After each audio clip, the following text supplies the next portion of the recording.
الشیطان الرجیم بسم اللہ الرحمن الرحیم وما ارسلنا من قبلک من رسول الا نوحی الیہ انہ لا الہ الا انا فاعبدون۔ یہ سورہ الانبیاء کی 25 نمبر آیت ہے۔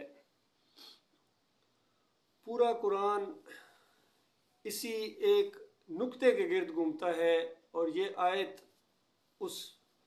بنیادی نقطے کو بیان کرتی ہے کہ دیکھو دنیا کے اندر دو طرح کے انسان گزرے ہیں، جس میں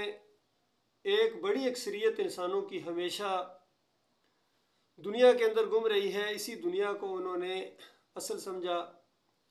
یہاں کی کامیابی کو کامیابی اور یہاں کی ناکامی کو انہوں نے ناکامی سمجھا، اسی کے لیے کوششیں کرتے رہے۔ اور ایک دوسرا گروہ ہے، وہ انبیاء کا گروہ ہے، جن کے اوپر اللہ تعالیٰ نے اپنی طرف سے کتابیں نازل کی، ہدایت دی، اور انہوں نے لوگوں کو ایک پیغام دیا کہ دیکھو لوگو، یہ دنیا آزمائش کی جگہ ہے، یہ ٹیسٹنگ پیریڈ ہے، یہ امتحان گاہ ہے، یہ سیرگاہ نہیں ہے۔ سیرگاہیں تو اللہ تعالیٰ نے آگے رکھی ہوئی ہیں، اس زندگی کے بعد فیصلہ ہوگا ہار جیت کا،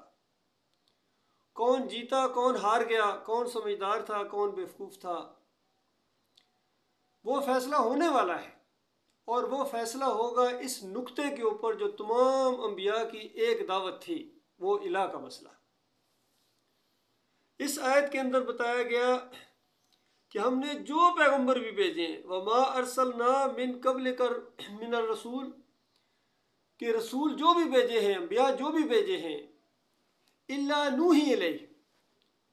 مگر یہ کہ ان کو ہم نے وحی بھیجی ہے، ان کو بتایا ہے انہ لا الہ الا انا، کہ میرے علاوہ کوئی الہ نہیں۔ وہ اللہ تعالیٰ خود اپنی الوہیت کا اعلان فرما رہے ہیں، اور اس پیغام کو بتا رہے ہیں کہ دیکھو ہر دور میں یہی ایک کلمہ رہا ہے کہ لا الہ الا اللہ۔ تمام انبیاء نے یہی دعوت دی۔ دوسری جگہ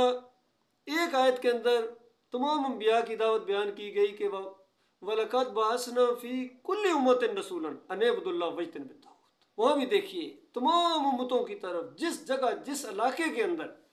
توحید کی دعوت دی گئی ہے، انبیاء نے دی ہے، اسی نقطے کے اوپر کہ دیکھو اللہ کے بندے بن جاؤ، تمہیں اللہ نے اپنی بندگی کے لیے پیدا کیا ہے، اور اس بندگی کے راستے میں جو چیز حائل ہے، وہ کوئی علامہ ہو، کوئی مولوی ہو، کوئی پیر ہو، کوئی بادشاہ ہو، معاشرے کے رسم و رواج ہوں، خود تمہارا اپنا نفس ہو، جو چیز بھی تمہیں اللہ کا بندہ بننے نہیں دے رہی ہے، اس کو ٹھوکر سے ذرا پیچھے ہٹاؤ، وہ تمہارا اصلی دشمن ہے، اور تم اس کے اصلی دشمن بن جاؤ۔ تو اس انداز سے آپ دیکھیے کہیں فرمایا وَمَا خَلَقْتُ الْجِنَّ وَالْإِنسَ إِلَّا لِيَعْبُدُونَ، کہ ہم نے جنوں اور انسانوں کو صرف اور صرف اپنی بندگی کے لیے پیدا کیا ہے کہ وہ میرے بندے ہوں گے، صرف مجھے پکاریں گے، صرف میرے اوپر توکل اور بھروسہ رکھیں گے، صرف میری نظر و نیاز کریں گے، صرف میرا واسطہ، میرے ناموں کا واسطہ وسیلہ دیں گے، صرف میرے آگے جھکیں گے، سجدے کریں گے، رکوع کریں گے، پکاریں گے، صرف میرا حکم مانیں گے۔ میں نے اس کے لیے ان کو پیدا کیا ہے۔ انسانوں، تمہارا کوئی حق نہیں تھا کہ میں تمہیں پیدا کرتا، اور نہ ہی اللہ کو کوئی ضرورت پڑی ہوئی تھی، اس کو محتاجی تھی، اور تمہیں پیدا کیا ہے، اور تم اس طرح آج زمین پر چل پھر رہے ہو، یہ تو اس کا احسان ہوا ہے کہ تمہیں اس نے پیدا کیا ہے۔ یہ جو کچھ جھوٹی روایتوں کے ذریعے لوگ بیان کرتے ہیں کہ حدیث میں آتا ہے کہ اللہ تعالیٰ ایک چھپا ہوا خزانہ تھا، اس نے چاہا کہ میں اظہار کروں، پھر اس نے یہ مخلوق بنائی، خالص جھوٹے ہیں، دروغ گو ہیں، اللہ کے اوپر الزام لگاتے ہیں، عیب نکالتے ہیں۔ اس کو کوئی ضرورت نہیں تھی، وہ ہمیشہ سے اکیلا ہے، وہ ہمیشہ اکیلا رہے گا، اور اس نے جو کام بھی کیا ہے وہ حق کیا ہے، اور قیامت کے دن جب فیصلہ ہوگا تو اسی نقطے کے اوپر ہوگا، اور جتنے ہار جائیں گے اس امتحان کے اندر، وہ پکار پکار کر کہیں گے کہ یا اللہ بالکل تیرا فیصلہ حق ہے، اور ہم گواہی دیتے ہیں کہ بالکل ہم نادان تھے، ہم کافر تھے، اور پوری آپ کی حجت ہمارے اوپر تمام ہوئی تھی۔ اور اس کے بعد مالک فرماتا ہے کہ پھر ہم نے اعلان کر دیا کہ دیکھا آپ نے، ہم تو بستیوں کے اوپر کوئی ظلم کا ارادہ بھی نہیں رکھتے تھے، انسانوں کے اوپر کوئی ظلم اور زیادتی کا کوئی ارادہ بھی ہم تو نہیں رکھتے تھے، بلکہ ہم تو یہ ارادہ رکھتے تھے کہ ہماری نعمتوں سے مستفید ہوں، یہ ہمارے انعامات کے مستحق بنے، ہم ان کو بڑی بڑی بادشاہی عطا فرمائیں۔ اتنا کچھ اللہ تعالیٰ اپنے بندوں کو عطا فرمائے گا کہ عقل حیران ہے۔ کوئی سوچ سکتا ہے یا سوال کر سکتا ہے کہ یہ رمضان کا مہینہ ہے، آپ رمضان کے فضائل بیان کرنے کی بجائے آپ نے وہی مسئلہ پھر چھیڑ دیا جو ہمیشہ آپ بیان کرتے ہیں۔ تو میرے بھائیوں، اور جہاں جہاں تک یہ آواز پہنچے، کیونکہ یہ ریکارڈ ہو رہا ہے بیان اور یہ سوشل میڈیا کے اوپر اپلوڈ ہو جائے گا، پوری دنیا میں پہنچے گا، ان تک یہ پیغام پہنچانا چاہتا ہوں کہ دیکھو یہ اصل ہے، یہ ایمان کا مسئلہ، توحید کا مسئلہ اصل ہے۔ جب یہ مانو گے تو پھر تمہارے اوپر ماہ رمضان ہے، پھر تمہارے اوپر صلاۃ ہے، پھر تمہارے اوپر یہ تراویح ہے، پھر صدقات ہیں، پھر زکوٰۃ ہے، پھر عمرہ ہے، پھر حج ہے۔ اگر یہ بات ہی تم نہیں مانتے ہو، اس کے اندر آج مسلمانوں کی پوری دنیا کے اندر جہاں بھی انسان ہیں، انہوں نے اپنے مالک کے ساتھ غداری کی ہے، انہوں نے اور الہ بنائے ہیں، اور سارے انبیاء کی گویا تعلیمات کو انہوں نے پس پش ڈال دیا۔ چاہے دعوے کریں کہ ہم انبیاء کے ماننے والے ہیں، دعوے کریں کہ ہم عیسیٰ علیہ السلام کے ماننے والے ہیں، ہم موسیٰ علیہ السلام کے ماننے والے ہیں، عزیر علیہ السلام کے ماننے والے ہیں، کتنی بڑی تعداد ہے ان کی، یہودیوں کی، عیسائیوں کی، یا دوسرے ہیں، کتنے ہیں، ہندو ہیں، سکھ ہیں، اور قومیں ہیں، کہیں نہ کہیں لگے ہوئے ہیں، ان کے اپنے معبود بنائے ہوئے، اپنے ہاتھوں سے انہوں نے اپنے معبودوں کو تراشا ہے، اور مورتیوں کو انہوں نے معبود بنایا ہے، اور اپنے جیسے انسانوں کو، اور پھر ان کے سامنے جھکتے ہیں، نظر و نیاز پیش کرتے ہیں، توکل اور بھروسہ کرتے ہیں۔ اور یہ ہمارے مسلمان ہیں، یہ ان سے آگے بڑھ گئے مورتی پوجا کے اندر اور قبر پرستی کے اندر اور نبیوں کی بندگی کے اندر۔ اگر یہود و نصارہ نے یہ کہا کہ ہمارے انبیاء اللہ کی ذات کے جز ہیں، ان اللہ کے بیٹے ہیں، اور مشرکین مکہ نے کہا کہ یہ ملائکہ ہیں یا دیویاں ہیں، یہ اللہ کی بیٹیاں ہیں، اس طرح اللہ کی ذات کے اندر انہوں نے شریک ٹھہرایا، اور اللہ تعالیٰ نے ان کو کافر قرار دیا کہ یہ ایسی گالی دی ہے انہوں نے اپنے مالک اور خالق کو۔ اور اس کی وجہ سے اللہ کو اتنا غصہ آتا ہے کہ اس غصے کی وجہ سے زمین اور آسمان اگر پھٹ جائیں تو یہ معمولی معاملہ ہو، اتنا اللہ کو غصہ آتا ہے۔ لیکن اللہ نے چونکہ ایک وقت مقرر کر دیا ہے، اور حجت انسانوں پر تمام ہو رہی ہے، اور جب پوری طرح وہ وقت ختم ہو جائے گا یا کسی کی موت کا وقت آ جائے گا تو گویا اس کی تو قیامت آ گئی، اور پھر جو فیصلہ ہونا ہے کل قیامت کے دن وہ اسی نقطے کے اوپر ہونا ہے۔ اچھا، دنیاوی لحاظ سے ہم ان مثالوں کو فوراً سمجھ جاتے ہیں۔ اگر کوئی بڑے سے بڑا ڈاکٹر ہو، کسی مریض کا علاج کر رہا ہو اور وہ مریض مر جائے تو فوراً ڈاکٹر اپنے ہاتھ روک دیتا ہے اور سارا علاج ختم کر دیتا ہے، چاہے اس کے اہل و عیال کہیں ڈاکٹر صاحب کچھ تو ہمت کریں، کچھ تو خیال کریں، کچھ تھوڑا بہت اور علاج کریں، شاید کچھ معاملہ ہو جائے۔ وہ کہے گا اب کچھ نہیں ہو سکتا ہے، اب تو یہ زندہ نہیں ہے، اگر زندہ ہوتا تو میں آخری حد تک اس کا علاج کرتا، لیکن اب روح نکل گئی تو روح ڈالنا میرے بس کی بات نہیں ہے، ہاں تم زندہ کرو پھر میں علاج کرنا شروع کر دوں گا، اس انداز سے۔ تو آج امت مسلمہ گویا مردہ ہو چکی ہے، اس کے اندر روح نہیں ہے، ایمان نہیں ہے، توحید نہیں ہے۔ اب ان کو نمازیں پڑھانا، ان کو روزے کی ترغیب دینا یا فضائل بیان کرنا، یہ بہت بڑی زیادتی ہوگی ان کے ساتھ بھی اور اپنے ساتھ بھی، کیونکہ اللہ تعالیٰ نے یہی مسئلہ بیان کیا ہے۔ الحمدللہ کہ بسم اللہ سے لے کر والناس تک ایک ہی مسئلہ ہے۔ ابھی یہ جو آیت میں نے آپ کے سامنے پڑھی ہے، آپ اس کے پیچھے بھی جو آیات آ رہی ہیں اس کو خود پڑھیں، آگے بھی جو آ رہی ہیں، اسی ایک مسئلے کی تفسیر بیان ہو رہی ہے کہ تمہارا الہ ایک ہے، اللہ کے علاوہ تم نے کسی اور کو معبود نہیں ماننا ہے۔ تو آج مسلمانوں کی جو پوری دنیا میں درگت بنی ہوئی ہے، ذلت اور خواری ہے، اور کوئی مقام نہیں ہے ان کا، حالانکہ تعداد ان کی بہت بڑی ہے، وسائل ان کے پاس بہت بڑے ہیں، سونے کے پہاڑ ہیں، تیل کے ذخائر ہیں ان کے پاس، یوتھ ہے، کمانڈو دستے ان کے پاس ہیں، بڑے بڑے لیڈر ان کے پاس ہیں، لیکن وہ روح نہیں ہے جو ایمان کی روح ہوتی ہے۔ ان کے بڑے بڑے علماء، بڑے بڑے مدرسے چلانے والے، یہ جا کے مزاروں کے اوپر حلوے بانٹتے ہیں، کوئی چادریں چڑھا رہا ہے، مفتی محمود صاحب نے جا کے حلوہ بانٹا، اور پروفیسر غفور بری امام چادر چڑھانے گئے ہیں، اور سارے لگے ہوئے ہیں، ایک سے ایک بڑھ کر شرک میں گویا آگے بڑھنے کی کوشش کرتا ہے۔ اور ان کا سارا نظام آج یہ جو جمہوری نظام ہے، یہ مشرکانہ نظام ہے، پیری مریدی ہے اس کے اندر، عرس اور میلے ہیں اس کے اندر، قبروں کی پوجا. آج قبروں کی پوجا پوری طرح جو ہے وہ بت پرستی کی شکل اختیار کر گئی ہے. اسی لیے موتی جواہر لال نہرو نے یہ اپنی ایک تاریخی بیان میں یہ بات کہی تھی کہ کبھی کبھی کہتا ہے مجھے بھی خیال آ جاتا ہے کہیں یہ ہندو اور مسلمان دو قومیں نہ ہوں، لیکن جب میں نے اجمیر کا عرس دیکھا ہے تو میں اپنے اس خیال سے، اس وسوسے سے بھی گویا پیچھے ہٹتا ہوں اور میں اعلان کرتا ہوں کہ یہ ایک قوم ہے،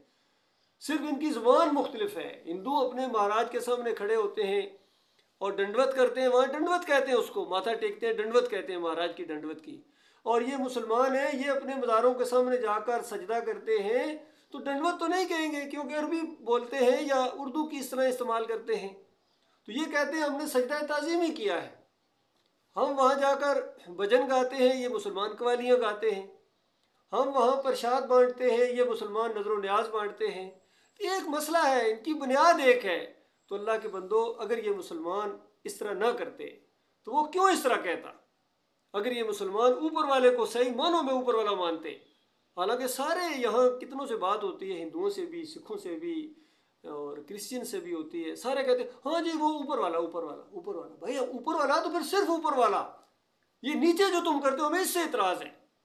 کوئی مورتی کو پوج رہا ہے، کوئی قبر کو پوج رہا ہے، کوئی گنبد کو پوج رہا ہے، مزار کو پوج رہا ہے، کوئی پیر صاحب کی پنڈلیاں دبا رہا ہے،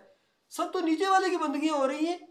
تو ہندو آگے سے جواب دیتے ہیں کہ جس طرح تم مسلمانوں کرتے ہو نا اسی طرح ہم بھی کرتے ہیں.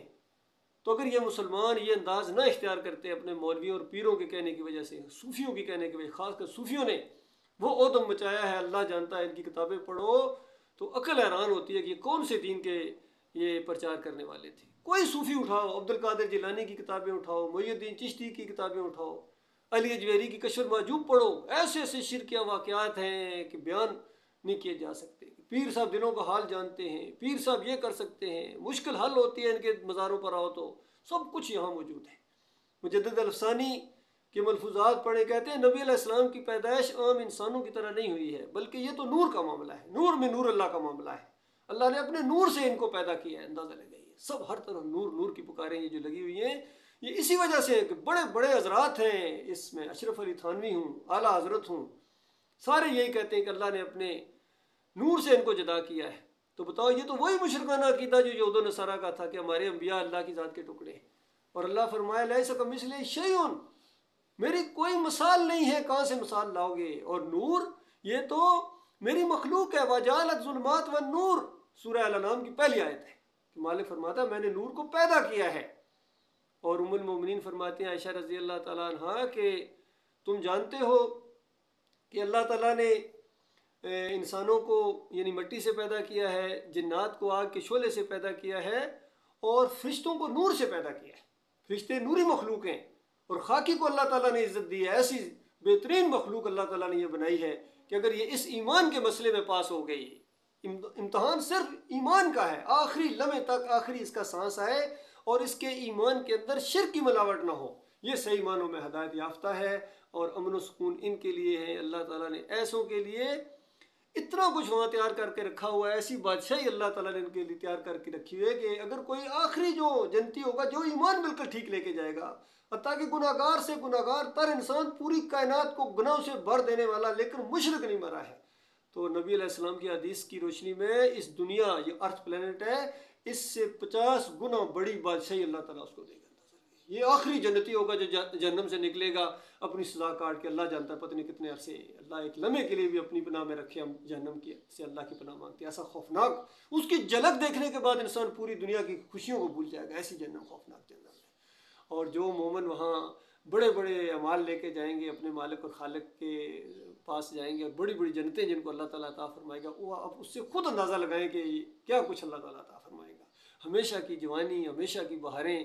ہمیشہ کی خوشیاں، دوستیاں وہاں ہوں گی، رشتہ داریاں ہوں گی، پورا ایک ماحول ہوگا زبردست قسم کا. ایسے ایسے بنگلے اور ایسے ایسے ویلے اور ایسے ایسے اونچے فلیٹ اللہ تعالیٰ اپنے مومن بندوں کو دیکھا جو دنیا کے بڑے بڑے بادشاہوں نے دیکھے نہیں، یقین کیجیے. کوئی بیماری نہیں وہاں، کوئی تھکن نہیں وہاں، عیش ہی عیش ہوگی. لیکن اس کے لیے آج قیمت یہ ادا کرنی پڑے گی کہ لا الہ الا اللہ. اس جنت کے دروازے کی کنجی یہ ہے اللہ کے بندو، لا الہ الا اللہ. پھر حدیث میں آتا ہے جس طرح چابی کے دندان ہوتے ہیں، اسی طرح اس ایمان کے کچھ تقاضے ہیں، وہ پورے کر لو. یہ چند دنوں کا معاملہ ہے اللہ کے بندو.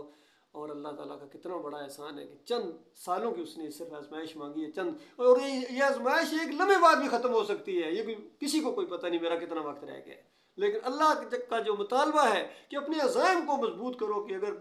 50 کروڑ سال بھی زندگی ہوئی تو اسی ایمان کے اوپر رہوں گا، ایمان خالص کے اوپر رہوں گا، اسی طرح اللہ کے راستے میں جہاد کرتا رہوں گا، اللہ کی بڑائی بیان کرتا رہوں گا، یہ ارادہ ہو تب معاملہ ہے ہمیشہ ہمیشہ کے لیے۔ اور شرک کرنے والے بھی گویا ایسے لگتا ہے کہ انہوں نے پکا ارادہ کیا ہوا کہ اگر کروڑ سال ان کو زندگی دے دیجیے تب یہ شرک سے ہٹنے والے نہیں ہیں، 11ویں چھوڑنے والے نہیں ہیں، یا علی مدد کی پکاریں بند کرنے والے نہیں ہیں، یا رسول مدد کی پکاریں۔ اور آج کل سوشل میڈیا کے اوپر دیکھا ہے طوفان ہے شرک کا، کفر کا، یقین کیجیے ہر طرف مزار پوجے جا رہے ہیں، پیر پوجے جا رہے ہیں، اور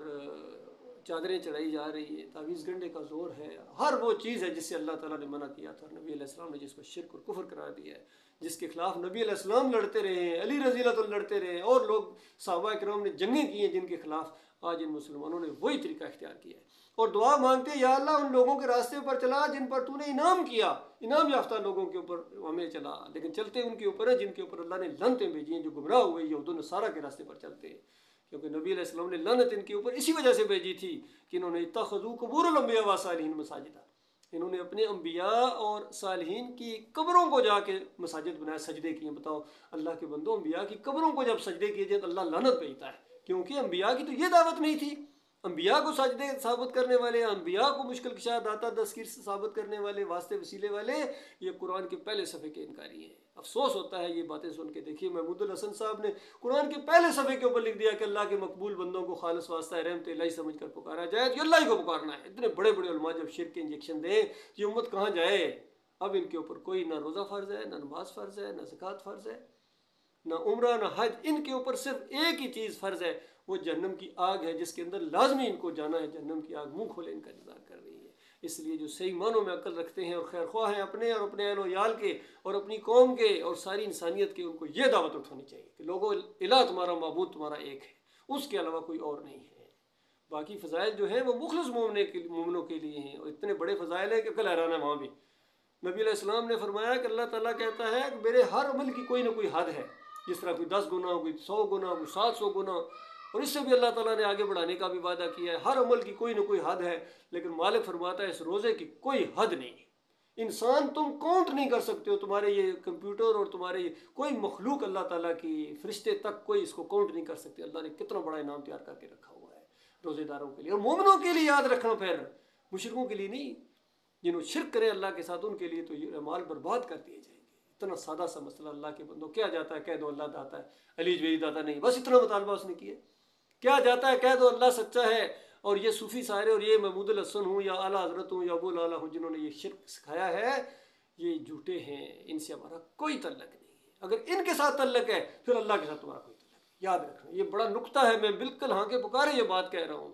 اللہ تعالیٰ غور و فکر کرنے کی توفیق عطا فرمائے۔ اقول قولی ھذا استغفر اللہ لی ولکم ولسائر المسلمین۔